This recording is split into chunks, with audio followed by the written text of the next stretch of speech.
Breaking news అయితే చూస్తున్నాం. తెలంగాణలో ఇవాల్టి నుంచి గ్రామ సభలు జరగనున్నాయి. 4 పథకాలకు సంబంధించి అర్హుల గుర్తింపు జరగనుంది. ఇందిరమ్మ ఇల్లు, రైతు భరోసా, కొత్త రేషన్ కార్డులు, ఇందిరమ్మ ఆత్మీయ భరోసా కోసం లబ్ధిదారుల ఎంపికపై చర్చ జరుగుతుంది. లబ్ధిదారుల జాబితా గ్రామ సభలో ప్రకటించనున్నారు.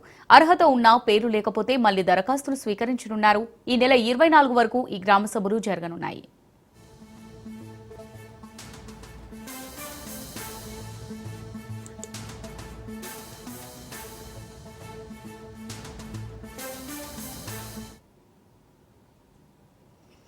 తెలంగాణలో ఇవాల్టి నుంచి గ్రామ సభలు జరగనున్నాయి. 4 పథకాలకు సంబంధించి అర్హుల గుర్తింపు జరగనుంది. ఇందిరమ్మ ఇల్లు, రైతు భరోసా, కొత్త రేషన్ కార్డులు, ఇందిరమ్మ ఆత్మీయ భరోసా కోసం లబ్ధిదారుల ఎంపికపై చర్చ జరగనుంది. లబ్ధిదారుల జాబితా గ్రామ సభలో ప్రకటించనున్నారు. అర్హత ఉన్నా పేరు లేకపోతే మళ్లీ దరఖాస్తులు స్వీకరించనున్నారు.